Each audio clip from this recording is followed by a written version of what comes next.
This listening test is very important for your exam. अगर आपको भी सेम ऐसा ही रिजल्ट चाहिए जो आप अपनी स्क्रीन के ऊपर देख रहे हो, तो आप हमें व्हाट्सएप के ऊपर मैसेज कर कर प्रेडिक्शन मटेरियल को परचेज कर सकते हो। और जिन स्टूडेंट्स को ये लगता है कि प्रेडिक्शन के ऊपर ट्रस्ट नहीं करना चाहिए, वो फेक होती है, अगर प्रेडिक्शन PDF हमारी फेक होती तो कभी भी 7, 8, 9 बैंड स्कोर स्टूडेंट के रीडिंग, लिसनिंग, राइटिंग और स्पीकिंग में बिल्कुल भी ना आते। ये बात आप भी जानते हो, ये एक कड़वा सच है।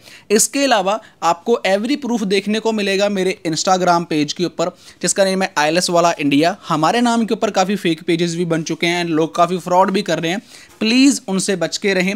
हमारा एक ही पेज है आईएलएस वाला इंडिया, जो स्क्रीनशॉट आप लेफ्ट साइड देख रहे हो। If you need good prediction material, good band score, then you can drop me message on my WhatsApp for upcoming exam prediction. You will hear a number of different recordings, and you will have to answer questions on what you hear. There will be time for you to read the instructions and questions, and you will have a chance to check your work. All the recordings will be played once only. The test is in 4 sections. At the end of the test, you will be given 10 minutes to transfer your answers to an answer sheet. Now, turn to Section 1. Section 1. You will hear a conversation between the head librarian and a student who wants to do voluntary work in the children's section of the library. First, you have some time to look at questions 1 to 6.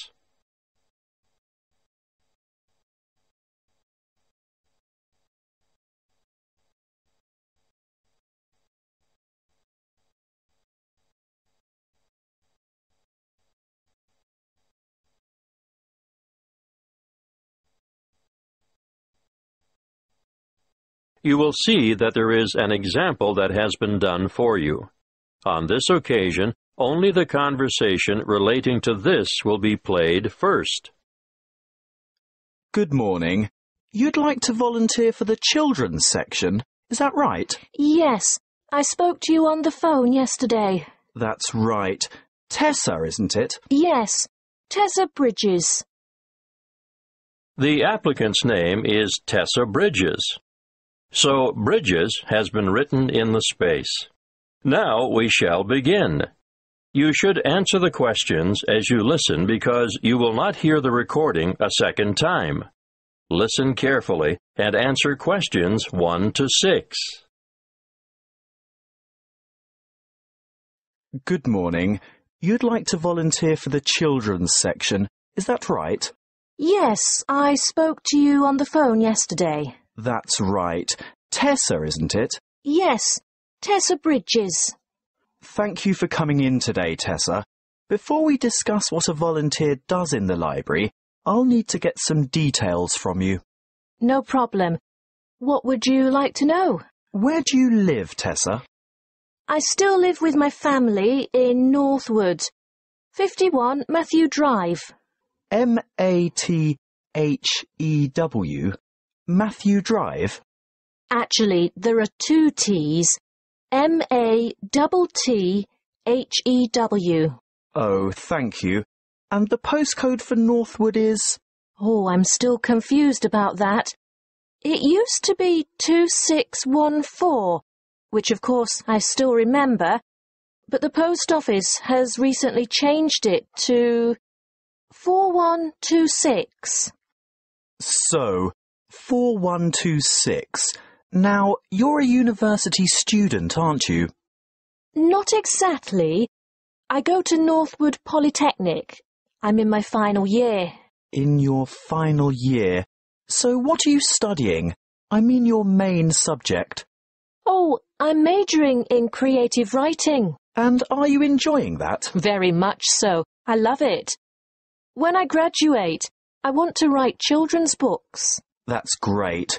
Now, I can see why you're keen to volunteer at the library. We're always grateful for the extra help, but I still have to ask you some more questions about your previous experience. That's fine, but I haven't had a full-time paid job yet. Not to worry. Part-time work or voluntary work gives you the experience most employers are looking for. Well, to start with, When I was 16, I had a babysitting job. And who did you work for? Oh, just family friends. How long did you babysit for family friends? Oh, about 2 years, on and off. After those 2 years were up, what did you do then? Well, I was still working as a babysitter on the occasional evening and weekend when I became a peer tutor at school. I did that for 1 year, my last year at senior high. And what does being a peer tutor involve? Mostly, it means staying behind after school 1 or 2 afternoons a week to help fellow students in the subject that they're having difficulty with. And what subject did you tutor in? English, actually. I see. Do you have any other experience? I worked at the Ace Sports Academy as a tennis coach, but that was only for about 12 weeks over the summer before I enrolled at the Polytechnic. So you're good at sports? Not everything, just tennis. And are you currently working? Yes, well, unpaid work, that is. I'm a volunteer at the local hospital, where I visit sick children who would otherwise not have any visitors. Well, it certainly seems as if you like children. Yes, I do. Before you hear the rest of the conversation, you have some time to look at questions 7 to 10.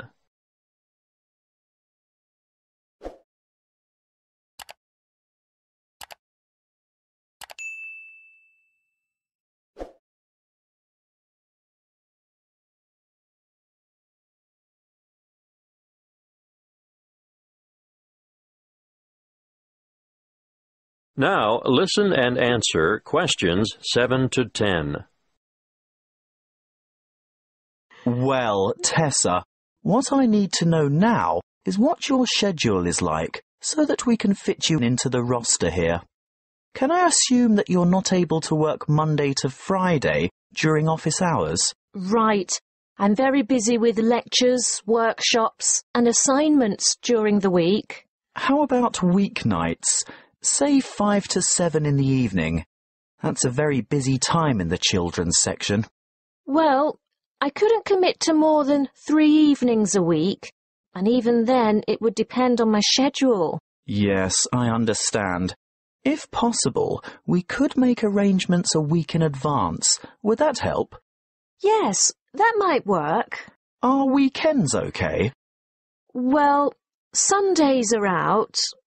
Actually, only every other Sunday, because that's when I'm usually needed at the hospital.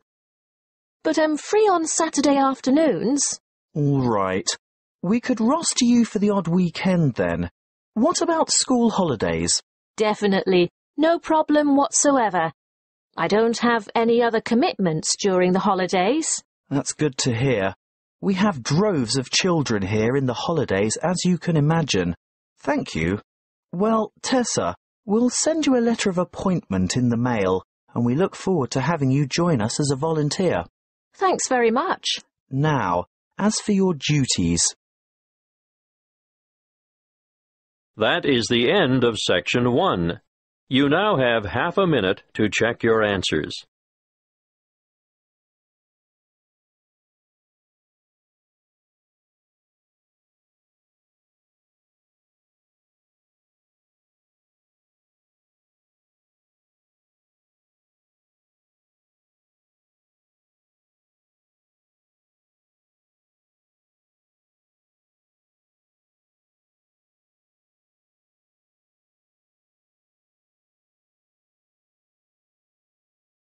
Now, turn to Section 2.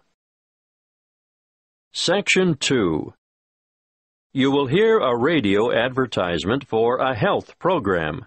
First, you have some time to look at questions 11 to 17.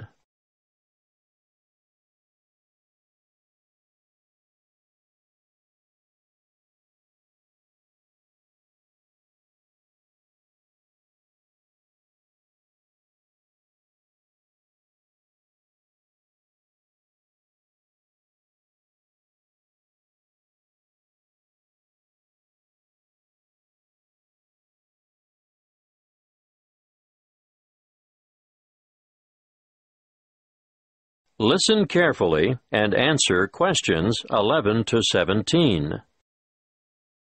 Prevention is better than cure. You all know that, don't you? Have you been looking for some help and guidance for maintaining your health? Well, today, I want to tell you all about a new health program called Be Well.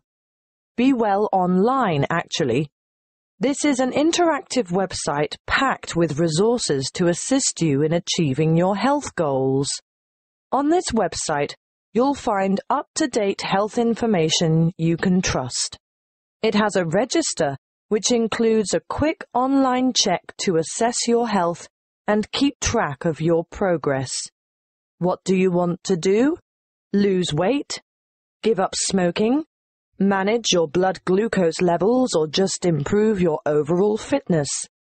Use the simple online assessment tool and receive a personalized report on your current state of health. This is what we call your wellness register. After you've completed this, you'll be ready to move on. Now, the Active Health Agenda is where our team of experts has created a series of interactive 8-week programs for some of the most common health goals.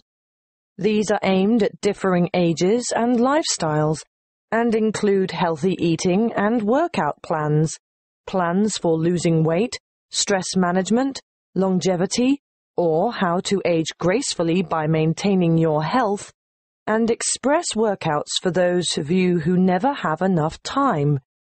If you join up to Be Well Online, you'll not only be able to use a whole suite of interactive tools and calculators, but you'll also have unlimited access to an extensive library of health articles, delicious, simple recipes, and illustrated exercise descriptions. Let's look first at the active sport component. This gives you individual attention. In fact, it's a virtual personal trainer. Sports science and fitness experts have developed programs that will enable you to take on a specific sporting challenge or fitness goal adapted to your particular ambition and skill level. Detailed daily warm-ups and workout plans and weekly training schedules will help you prepare for any upcoming event of your choice. Marathons, triathlons, open water swims, cycling, or fun runs are just some of the events you could enter with confidence when you've completed an active sport program. Be Well Online also features an active care project. This caters for individuals who want to address specific health needs. The 4 courses in most demand are Stop Smoking, which will give you strategies, email support, and reliable tools and resources to help you quit smoking forever. Then there is Glucose Management, a self-care program designed for people with high blood sugar, which will help you manage your condition and improve your overall health. Obviously, heart health has a large following. It's basically all about lifestyle modification, where you will take a course of action with the aim of improving your cardiovascular health. Those of you who suffer from neck and/or back pain will benefit from the Back Care program, but we're talking about minor troubles here. Anything major should be attended to by a qualified physician in person. So, what are you waiting for? Register today at bewellforlife.com. Before you hear the rest of the talk, you have some time to look at questions 18 to 20.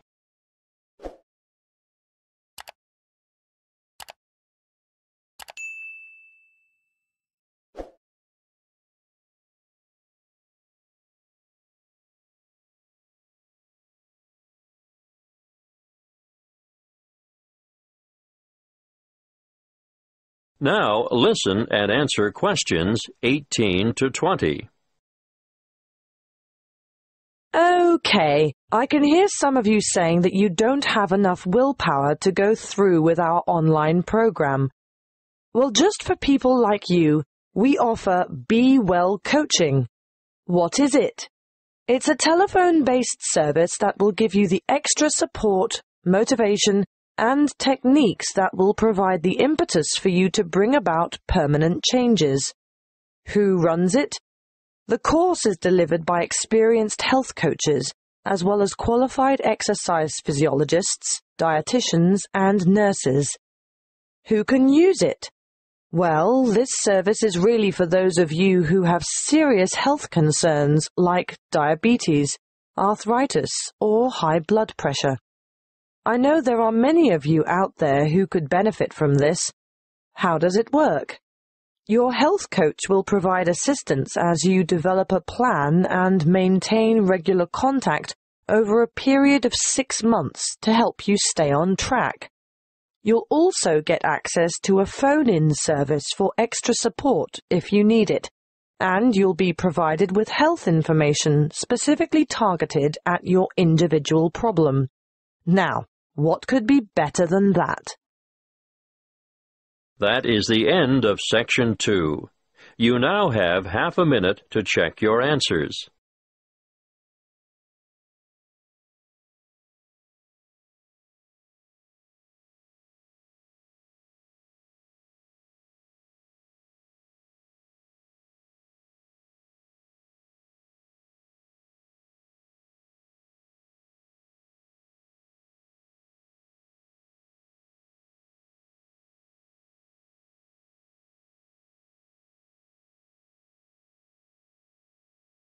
Now, turn to Section 3.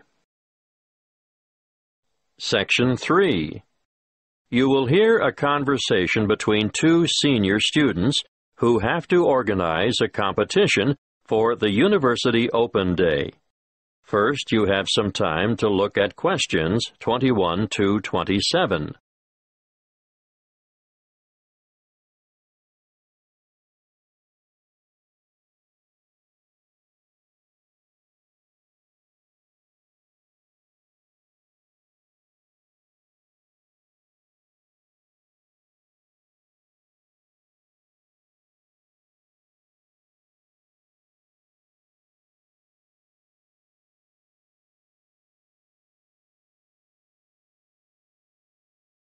Listen carefully and answer questions 21 to 27. Hi, Grant. What sort of competition do you think we should organize? Well, Claire, the Open Day Committee was pretty clear on that. It must be something with youth appeal. That makes sense. After all, most of the visitors will have just left high school. Yeah, so I was thinking technology?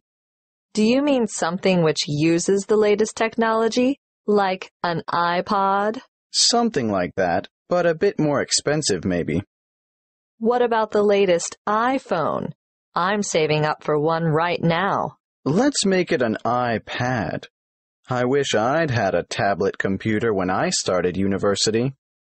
Yeah, that's a great idea. That should get a lot of our younger visitors interested. Right. Let's go with that then. Fine.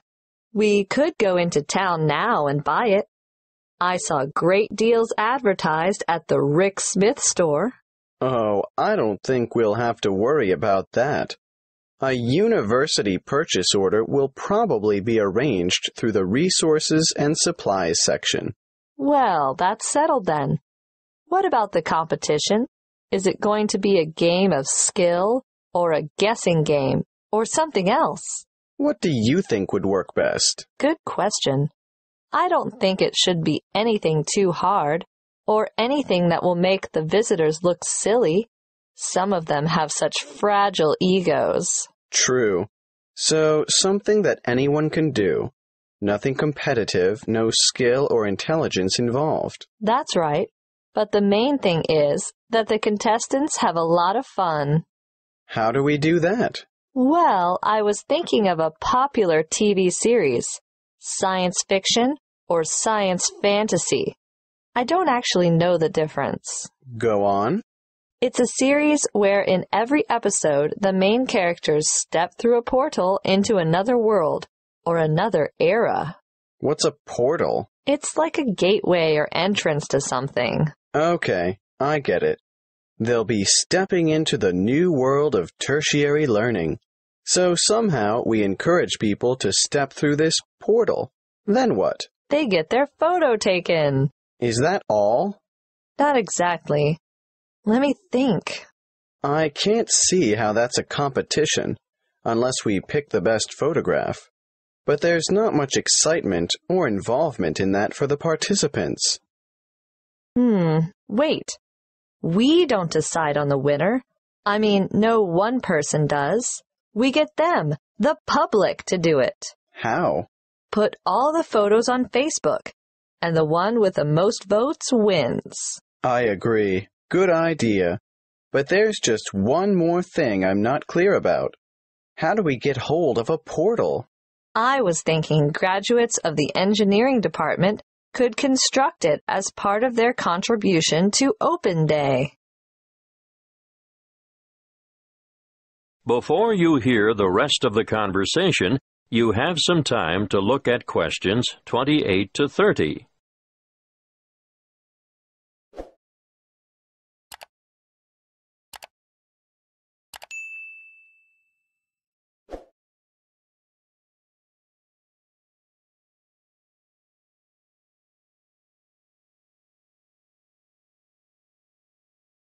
Now, listen and answer questions 28 to 30.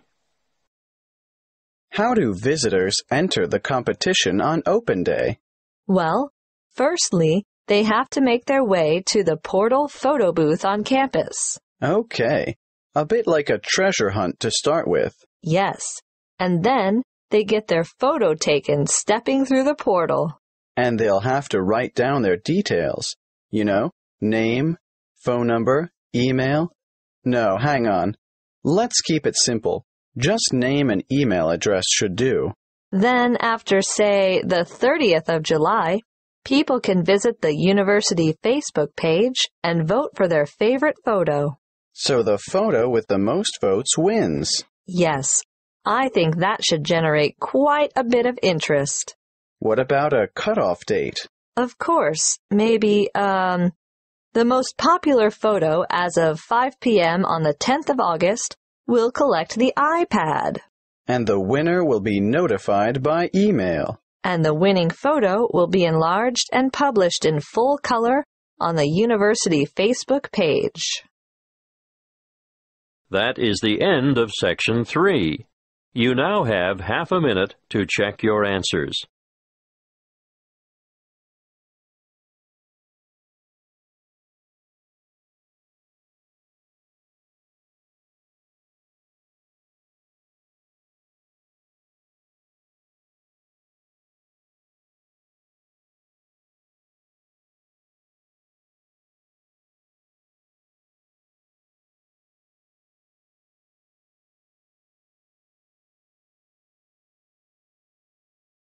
Now turn to Section 4. Section 4. You will hear a talk given by a lecturer in the Environmental Studies Department on agriculture and environment. First, you have some time to look at questions 31 to 40.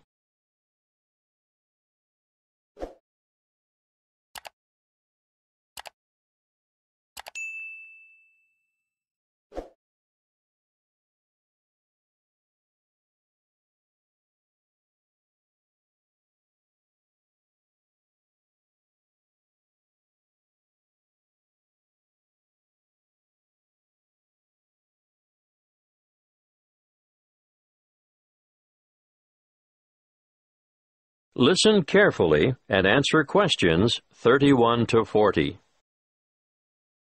Welcome to this lecture on agriculture and the environment. I hope it is enough to make some of you decide on a career in the field of agricultural science. As you all know, food is a basic human need, and producing enough of it is the single greatest challenge facing the modern world. Developing nations have rapidly expanding populations, so agriculture should be central to any development agenda for those countries. What's more, 75% of people in the developing world are dependent, directly or indirectly, on agriculture for their livelihood. And for many low-income countries, it's the most important sector of the economy, accounting for 50% of GDP, and sometimes it's the primary, if not only, source of foreign currency. Now, of course, when I talk about agriculture, I am using the term to encompass more than just growing food crops.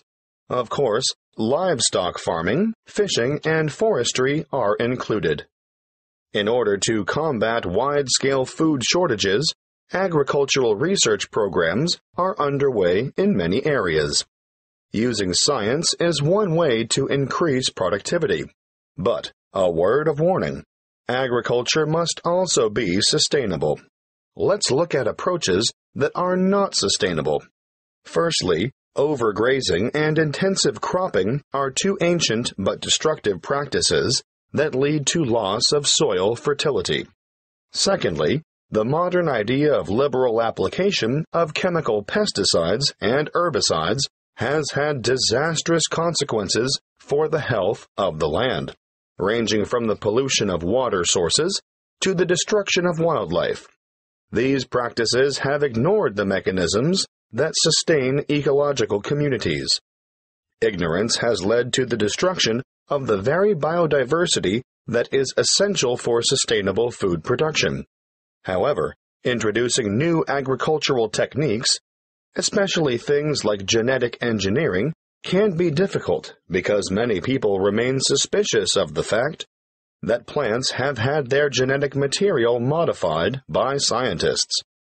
Biotechnology has also led to the dubious practice of bioprospecting, or, as some prefer to call it, biopiracy. Foreign multinational companies have been accused of illegally obtaining samples of indigenous plants of other countries in order to get their hands on genetic material to improve the quality or yield of their own crops. We must put aside the controversy surrounding the field of agricultural biotechnology in order to concentrate on the biggest threat to food production on this planet, which is, yes, climate change. The effects of global warming so far have been to shrink the food supply, thereby pushing up prices and making even the most basic necessities unaffordable. As I see it, the international community must address this and other challenges to agricultural production with urgency. Concrete scientific and technological achievements need to be presented for farmers to evaluate and learn to use. But, apart from that, governments need to address the complex issues of policy development if the world's hungry are to be fed. Environmental policies need to be put in place to protect ecosystems and correct soil degradation where possible. Countries cannot continue to exploit natural resources whilst ignoring the consequences. In fact, I'd like to see teams of agriculture and environment experts making up a global network which would monitor the world's farming systems. Different farming systems should be studied not only with a view to analyzing the environmental effects, but the social and economic effects as well. The studies would be carried out with a view to stemming pollution and erosion and promoting safe, cost-effective practices that will guarantee a secure food supply in the future. Monitoring sites would need to be set up all across the world and data collected in a systematic way. Of course, building the online infrastructure for such a project would cost millions of dollars, and there would be ongoing costs involved with the monitoring system. But the information gathered would go a long way towards solving the problem of feeding the masses and ensuring millions of people don't face a hungry future. That is the end of Section 4. You now have half a minute to check your answers.